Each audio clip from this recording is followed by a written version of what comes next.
Good morning বন্ধুরা, আমার ব্লগটা এখান থেকেই শুরু করছি। কারণ আমি অনেক সময় কিছু সময় আগে ঘুম থেকে উঠেছি, কারখানা ঘরটা ঝাড় দিয়েছি, বাইরের গেটটা খুলে দিয়েছি। এখন আমি নিচের বিছানাটা উঠালাম। এখন চলে আসবো আমি, এই যে আমার শাশুড়ি ঘরটা ঝাড় দেওয়া হয়ে গেছে আর ঘরের ওই সাইডটা ঝাড় দেওয়া হলো। চলে যাব আমি আমাদের ঘরের ভিতরে, কারণ এর আগে আমি বড় ছেলের ঘরটা ঝাড় দিয়ে নিয়েছি। এখন আমাদের ঘরটা ঝাড় দেবো, ঝাড় দিয়ে আমি চলে যাবো বারান্দার ওই সাইডে। তারপর চলে যাবো এই যে রান্নাঘরটা আমি ঝাড় দিয়ে নেব। এবার সকালবেলা তো আমি এই যে নিচের বিছানাটা উঠিয়েছিলাম, আর এরপরে আমি এই উপরের বিছানাটা উঠাবো। কালকে আমি তরকারির কিছু খোসা রেখেছিলাম এই যে ড্রাগন গাছে দেওয়ার জন্য। এসে দেখি ড্রাগন গাছে ঘাস হয়েছে, ঘাসটা পরিষ্কার করে আমি এই তরকারির খোসাগুলো ড্রাগন গাছে দিয়ে দেবো। তারপরে চলে যাবো আমি নিচে এসে দেখি আমাদের এই যে চাউমিন করতে হবে, এই ময়দাটা মিক্সচার করা হয়ে গেছে। এবার ওই গুঁড়ো ময়দাটা মেশিনের ভিতরে দিতে হবে, একজন দিতে হয় আর একজন এরকম করে গোছাতে হয়। আর মাল করতে গেলে দুজনাই লাগে। এবার ওই গুঁড়ো মালটা দিতে দিতে এরকম করে চটের মতো হয়ে যায়, মানে চটের মতো দেখায়। উপর দিয়ে গুঁড়ো মালটা ঢালতে আর এরকম। এবার ওইটা কখনো ওই যে পাতলা হয়ে যায়, কোনো সময় মোটা হয়ে যায়। এই যে পুরো মালটা যখন রোল করা হয়ে যায় গোছানো, এই যে এরকম দেখায়। এবার এই মালটা পাতলা করে করে তারপরে চাউমিন কাটতে হবে। এই যে চাউমিনটা আমার কাটাও হয়ে গেছে। এবার এরপরে চলে যাবে, এবার এই কাটা চাউমিনটা ওই ভয়েল ড্রামের মধ্যে দিতে হবে।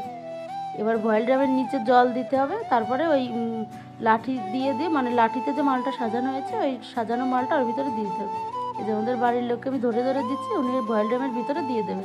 আমি কারখানা ঘরে টেনে দিচ্ছি আর উনি বাইরে থেকে নিচ্ছে। এর মাঝে এই যে আমার শাশুড়ি ভাত বসিয়ে দিয়েছে আর আমি ওই চালটা ওর ভিতরে দিয়ে দিলাম। আর না হলে ভাত রান্না করতে অনেকটা দেরি হয়ে যায়। ভাতটা রান্না করা থাকলে তাড়াতাড়ি রান্না করতে বেশি সময় লাগে না। আর আমি চাউমিনের এই যে জালটা ধরিয়ে দিলাম। এবার এর মাঝে আমি অনেক কিছু করে নিয়েছি, রান্না করে নিয়েছি। এবার ওই বয়েলের মালটা আবার এই মানে বয়েল করার পরে এরকম করে লাঠিতে আবার সাজাতে হয়, সেটা দেখাতে পারিনি। এবার এই মালটা ধরে ধরে হিট ঘরের ভিতর দিতে হবে, তারপর হিট দিতে হবে, বিকালে শুকিয়ে যাবে। আর এই লাঠিটা বের করে ওই প্যাকেটের মধ্যে মানে প্যাকেট করে দিলে মালটা রেডি, মানে বিক্রি করার মতো হয়ে যাবে।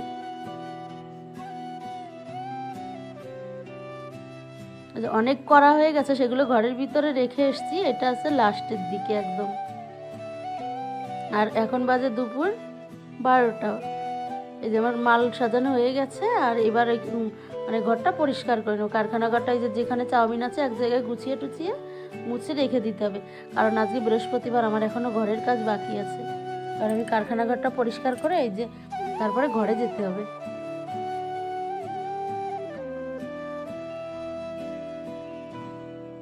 যে রোজই আমি কারখানা ঘর একবারে পরিষ্কার করেই ঘরে যাই, তা নাহলে আবার পরে আসতে হয়, সেই তো করতেই হবে।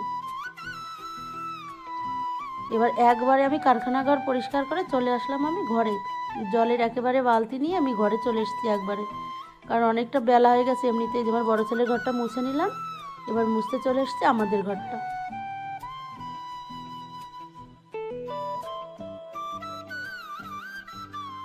আমাদের ঘরে মোছার পরে এরপরে চলে যাবো আমি বারান্দায়। আর এর মধ্যে আমার রান্নার জায়গাটা মোছা হয়ে গেছে, ওইবার বারান্দাটা মুছে নেব। আর এই যে মানে বালতির থেকে আমি জল নিয়ে নিয়ে মুছি, এটা আগে ভালো ছিল। এখন হঠাৎ একদিন দেখি মানে ওইটা দিলে আর ঘোরে না, ওই যে হাত দিতে হয়। কারণ আগে হাত দিতে হতো না, ওর ভিতরে দিয়ে চাপ দিলে এমনি এমনি জলটা পড়ে যেত। মনে হয় নষ্ট হয়ে গেছে এটা।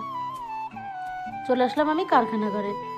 এবার কারখানা ঘরে আর মুছলে হয় না, কারখানা ঘরটা জল দিয়ে ঝাড় দিতে হয়, কারণ ওইখানে ময়দা লাগা থাকে, ওই মুছলে হয় না। আর আমি ঠাকুরের থালা বাসনগুলো ওই যে বাইরে বের করে রেখেছি, স্নান করার সময় একবারে এগুলো ধুয়ে তারপর স্নান করে আসবো।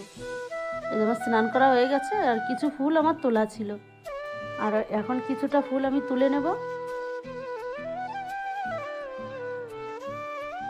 চলে আসলাম আমি ঘরে। এই যে ঘরে এসে আমি এবার পুজোর রেডি করব, কারণ এর মাঝে আমি বাগানে গেছি। আজকে বৃহস্পতিবার, এই যে আমের পাতা এনেছি, দুব্বো এনেছি, তারপরে বেল পাতা এনেছি। আর আমার কালকে কিছু ফল আনা ছিল, সেখান থেকে 2-3টে ফল কেটে আমি গুছিয়ে নিয়েছি।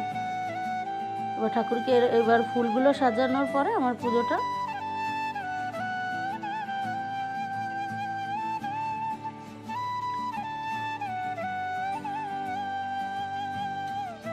এই যে পুজো দেওয়া আমার হয়ে গেছে। টাটা বন্ধুরা, পরের ভিডিও নিয়ে আবার চলে আসবো।